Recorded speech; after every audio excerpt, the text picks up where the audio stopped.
आज हम देखेंगे बिहार के वन्य जीव अभयारण्य और पक्षी विहार के बारे में। इतनी गहराई से पढ़ेंगे कि आप ऐसे कहीं भी नहीं पढ़े होंगे। चलिए शुरू करते हैं। तो चलिए सबसे खास जगह से ही शुरू करते हैं, बिहार का इकलौता राष्ट्रीय उद्यान वाल्मीकि नगर। जी, वाल्मीकि नगर राष्ट्रीय उद्यान जो पश्चिमी चंपारण जिले में है, ये बिहार का गौरव है क्योंकि ये न सिर्फ राज्य का एकमात्र नेशनल पार्क है, बल्कि एकमात्र टाइगर रिजर्व भी है। इसकी कहानी 1978 से शुरू होती है, जब इसे एक वन्यजीव अभयारण्य के तौर पर स्थापित किया गया था। मतलब इसकी शुरुआत एक अभयारण्य के तौर पर हुई, फिर इसे नेशनल पार्क और टाइगर रिजर्व का दर्जा कब मिला? ये अपग्रेड क्यों जरूरी था? बहुत अच्छा सवाल है। समय के साथ सरकार को यहाँ के इकोसिस्टम और खासकर बाघों की आबादी के महत्व का एहसास हुआ। इसलिए 1990 में इसे राष्ट्रीय उद्यान और टाइगर रिजर्व दोनों का दर्जा दे दिया गया और फिर 11 मार्च 1994 को इसे आधिकारिक तौर पर प्रोजेक्ट टाइगर का हिस्सा बनाया गया। ये बाघों यानी पैंथेरा टाइग्रिस के संरक्षण की दिशा में एक बहुत बड़ा कदम था। यहाँ से एक और सवाल बनता है, जब वाल्मीकि नगर पहले से ही टाइगर रिजर्व है, तो मैंने सुना है कि बिहार में एक और टाइगर रिजर्व बनाने की बात चल रही है। ये कहाँ और क्यों हो रहा है? आप बिल्कुल सही कह रही हैं। ये बिहार के संरक्षण प्रयासों की एक बहुत बड़ी और ताज़ा खबर है। बात हो रही है कैमूर वन्यजीव अभयारण्य की। ये कैमूर जिले में है और इसकी स्थापना 1979 में हुई थी।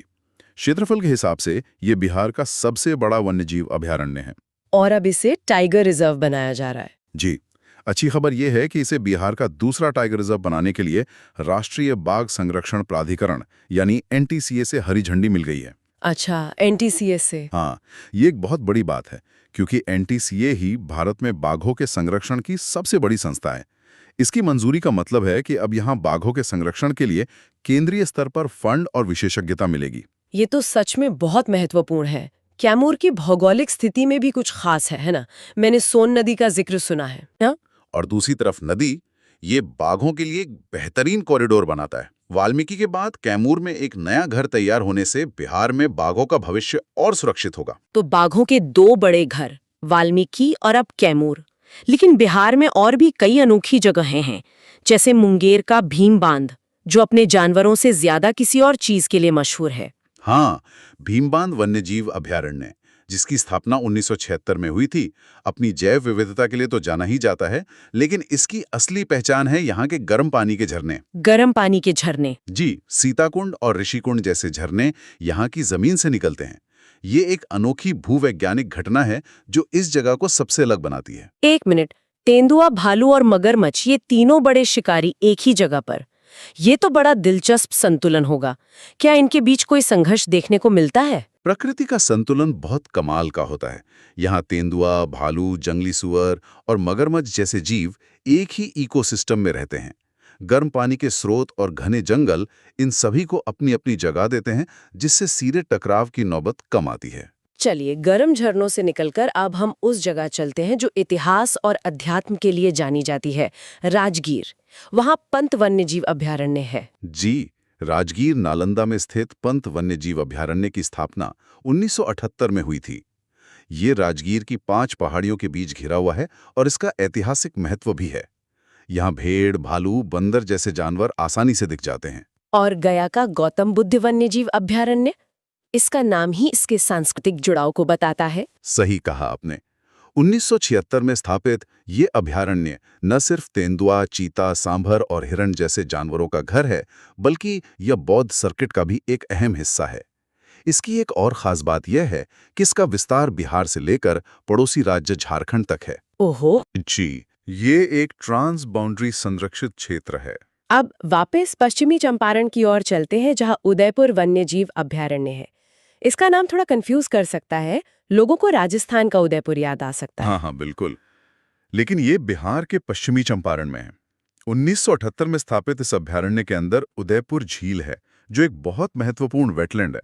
खबरों के मुताबिक इसे 2025 में रामसर साइट में शामिल किया गया था, जो इसकी अंतर्राष्ट्रीय पहचान को और पुख्ता करता है।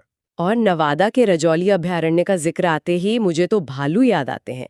मैंने कहीं पढ़ा था कि ये इलाका स्लॉथ बेयर के लिए एक जरूरी कॉरिडोर है। बिल्कुल सही।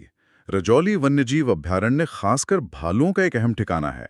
लेकिन कई लोग ये नहीं जानते कि यहाँ लक्कड़बग्घे भी अच्छी संख्या में हैं, जो इस इकोसिस्टम के स्वास्थ्य का एक बड़ा संकेत है। अच्छा। जी, यहाँ सांभर भी पाए जाते। और इस लिस्ट के आखिर में पटना का संजय गांधी जैविक उद्यान, हम सब इसे पटना जू के नाम से जानते हैं, लेकिन ये सिर्फ एक चिड़ियाघर तो नहीं है। बिल्कुल नहीं। 1969 में बना ये उद्यान संरक्षण का एक बहुत बड़ा केंद्र है। इसकी सबसे बड़ी और विश्व प्रसिद्ध उपलब्धि है गैंडों का संरक्षण। यह जानना बहुत दिलचस्प है कि पटना जू एशिया का सबसे बड़ा और दुनिया का दूसरा सबसे बड़ा गैंडा प्रजनन केंद्र है। क्या बात है, मतलब पटना जू सिर्फ बच्चों के घूमने की जगह नहीं, बल्कि गैंडों का एक तरह से ग्लोबल मैटरनिटी हॉस्पिटल है। ये तो हम में से ज्यादातर लोगों को पता ही नहीं होगा। यही इसकी खासियत है।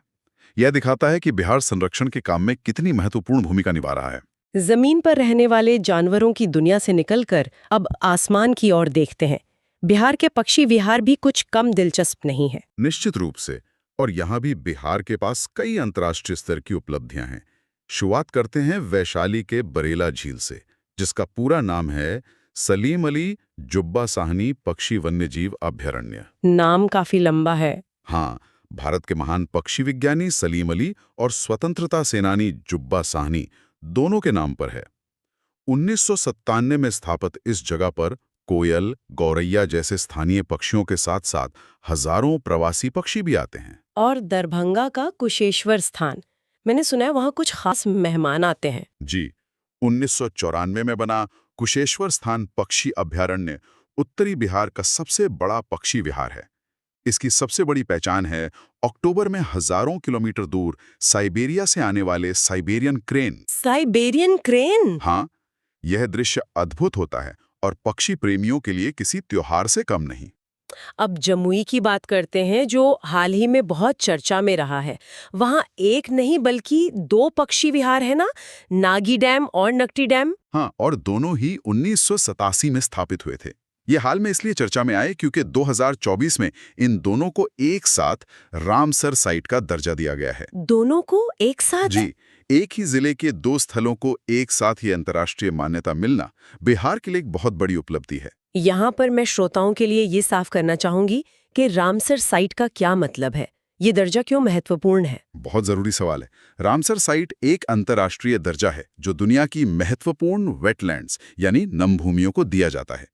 ये दर्जा ईरान के रामसर शहर में हुए एक समझौते के तहत दिया जाता है। किसी जगह को रामसर साइट घोषित करने का मतलब है कि उसके संरक्षण और समझदारी से उपयोग के लिए अंतर्राष्ट्रीय स्तर पर ध्यान दिया जाएगा। ये उस जगह के इकोसिस्टम को बचाने की एक वैश्विक गारंटी की तरह है। बहुत अच्छे से समझाया आपने। अब कटिहार के गोगाबिल पक्षी अभयारण्य पर आते हैं। इसकी भी अपनी कुछ खास पहचान है। अथा जो बर्ड लाइफ इंटरनेशनल संस्था देती है, IBA। जी।